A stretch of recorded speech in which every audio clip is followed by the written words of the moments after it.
नमस्कार, सत श्री अकाल, नमो बुद्धाय, जय जिनेन्द्र। बुद्ध पूर्णिमा के इस पावन अवसर पर हम आपके सामने एक विशेष वीडियो लेकर आए हैं। इस वीडियो में हम यह समझने की कोशिश करने वाले हैं कि वैशाख पूर्णिमा की रात को सिद्धार्थ को आखिर क्या मिला कि वे बुद्ध बन गए। वैशाख पूर्णिमा को बुद्ध पूर्णिमा भी कहते हैं। दुनिया में बुद्ध पूर्णिमा का काफ़ी महत्व है। बुद्ध पूर्णिमा को सिद्धार्थ को निर्वाण की प्राप्ति हुई, जिससे वे बुद्ध बन गए। सिद्धार्थ का जन्म भी वैशाख पूर्णिमा को ही हुआ था। बुद्ध पूर्णिमा को ही बुद्ध ने इस धरती पर अंतिम सांस ली थी। गौतम बुद्ध के डेथ को महापरिनिर्वाण कहा जाता है। इस प्रकार हम देखते हैं कि गौतम बुद्ध का जन्म, ज्ञान प्राप्ति और डेथ तीनों महत्वपूर्ण घटनाएं एक ही दिन वैशाख पूर्णिमा यानी बुद्ध पूर्णिमा को हुई थी। बुद्ध पूर्णिमा के दिन संसार भर में तरह तरह के कार्यक्रम आयोजित किए जाते हैं। गरीब, बेसहारा और दुखियारों की मदद के लिए दान कार्यक्रम आयोजित किया जाता है। इस दिन परम ज्ञान की उम्मीद में साधक दिन रात ध्यान में लगे रहते हैं। गौतम बुद्ध के बचपन का नाम सिद्धार्थ था। सिद्धार्थ का जन्म 563 बीसी में नेपाल की तराई में स्थित कपिलवस्तु के निकट लुम्बिनी वन में हुआ था। उनके पिता कपिलवस्तु के राजा सुधोधन और माता महारानी महामाया थी। सिद्धार्थ जब 7 दिन के थे तभी माता परलोक सिधार गई। उनका पालन पोषण उनकी मौसी महाप्रजापति गौतमी ने किया। जवान होने पर सिद्धार्थ का विवाह राजकुमारी जसोधरा से किया गया। उनको एक पुत्र हुआ जिसका नाम राहुल रखा गया। ऐशो आराम की जिंदगी सिद्धार्थ को रास नहीं आई। रोगी, बूढ़ा और डेड बॉडी को देखकर वे चिंता में डूब गए। उन्हें लगने लगा कि यह दुनिया दुखों का घर है। अंत में एक सन्यासी को देखकर उनके मन में एक आशा की किरण दिखाई दी। यही मार्ग सबसे अच्छा है। 29 साल की अवस्था में सिद्धार्थ ने घर छोड़ दिया और वे सन्यासी बन गए। दुखों से छुटकारा पाने का मार्ग ढूंढने के लिए वे अनजान डगर पर निकल पड़े। उन्होंने साधना की टेक्निक गुरु अलार कलाम और उद्दक रामपुत्र से सीखी, लेकिन उन्हें वह मार्ग नहीं मिल सका जिसकी उनको तलाश थी। गुरुओं से विदा लेकर वे आगे और अधिक कठिन तपस्या की राह पर चल पड़े। कठिन तपस्या से वे काफ़ी कमज़ोर हो गए थे। चक्कर खाकर गिर भी गए। बोधगया में ही गांव की एक महिला सुजाता ने उनको खीर खिलाई। खीर खाकर उनकी कमजोरी कुछ कम हुई। वे बोधगया में ही बोधि वृक्ष के नीचे साधना में लीन हो गए। उन्होंने दृढ़ संकल्प कर लिया कि वे आसन से तब तक नहीं उठेंगे जब तक उनको सही मार्ग मिल न जाए। रात के पहले पहर में उनके चित्त में पिछले जन्मों के बारे में विचार विमर्श होता रहा।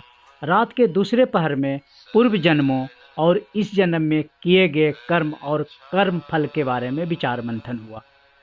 कर्म फलों के बोझ के नीचे दबकर व्यक्ति कैसे नया जन्म धारण करता है, इस पर भी मंथन चलता रहा। रात के तीसरे पहर में उनको परम ज्ञान, परम मार्ग, निर्वाण की प्राप्ति हुई और सिद्धार्थ बुद्ध बन गए। अब हम असली प्रश्न की ओर आते हैं। बुद्ध पूर्णिमा को सिद्धार्थ को क्या मिला कि वे बुद्ध बन गए? जनसाधारण के लिए यही कहा जाता है कि सिद्धार्थ को ज्ञान मिल गया, या फिर यह कहा जाता है कि सिद्धार्थ को परम ज्ञान मिल गया। यह भी कहा जाता है कि सिद्धार्थ को निर्वाण की प्राप्ति हुई और वे बुद्ध बन गए। निर्वाण का अर्थ होता है सभी प्रकार के दुखों का अंत, सभी प्रकार के दुखों से छुटकारा। निर्वाण परम सुख की अवस्था है, यानी निब्बानम परम सुखम। स्पिरिचुअल लोग कहते हैं कि बुद्ध को निर्वाण की प्राप्ति इसलिए नहीं हो रही थी क्योंकि बुद्ध को निर्वाण की काफ़ी चाह थी। बुद्ध पूर्णिमा को निर्वाण पाने की उनकी इच्छा भी समाप्त हो गई थी। बुद्ध को बचपन से दुखों से छुटकारा पाने की इच्छा लगातार बढ़ती जा रही थी। स्पिरिचुअलिज्म में इस बात पर जोर दिया जाता है कि मन में कोई भी विचार या चाहत नहीं रखने से ही साधक अध्यात्म को प्राप्त होता है। सिद्धार्थ कठिन साधना कर रहे थे, लेकिन निर्वाण की चाह से वे मुक्त नहीं हुए थे। बुद्ध पूर्णिमा को वह इस चाह से भी मुक्त हो गए और वे निर्वाण को पा लिए, बुद्ध बन गए। एकेडमिक स्तर पर सामान्य रूप से यह कहा जाता है कि अध्यात्म हर साधक का अपना इंडिविजुअल होता है। अध्यात्म में साधक जो पाता है वह भी इंडिविजुअल होता है और उसे शब्दों में बयान नहीं किया जा सकता है। इसलिए बुद्ध ने जो पाया वह उनकी अपनी व्यक्तिगत अनुभूति थी, उस बारे में कुछ भी नहीं बताया जा सकता है। एकेडमिक स्तर पर यह भी कहा जाता है कि परम ज्ञान को प्राप्त हुए बुद्ध के प्रथम वचनों के आधार पर अनुमान लगाया जाता है कि परम ज्ञान में बुद्ध को क्या मिला था। इस संदर्भ में दो तरह के मत देखने को मिलते हैं। पहला मत है कि परम ज्ञान के रूप में बुद्ध को प्रतीत समुत्पाद का ज्ञान हुआ था। बुद्ध दुखों के कारण पर चिंतन करते करते इस निष्कर्ष पर पहुँचे कि दुख का कारण तृष्णा है और तृष्णा का कारण अविद्या यानी इग्नोरेंस है। बुद्ध पूर्णिमा को निर्वाण प्राप्ति के बाद बुद्ध लगातार 7 सप्ताह तक प्रतीत समुत्पाद की 12 कड़ियों पर सीधे और उल्टे क्रम में मनन करते रहे। सीधे क्रम में उन्होंने पाया कि अविद्या से तृष्णा पैदा होती है और तृष्णा से दुख पैदा होता है। उल्टे क्रम में उन्होंने पाया कि अगर अविद्या को खत्म कर दिया जाए तो तृष्णा समाप्त हो जाएगी, अगर तृष्णा समाप्त हो गई तो दुख का भी विनाश हो जाएगा। दूसरा मत है कि निर्वाण प्राप्त करने के बाद बुद्ध ने सारनाथ में अपना पहला उपदेश दिया, जिसे धर्म चक्र प्रवर्तन के नाम से जाना जाता है।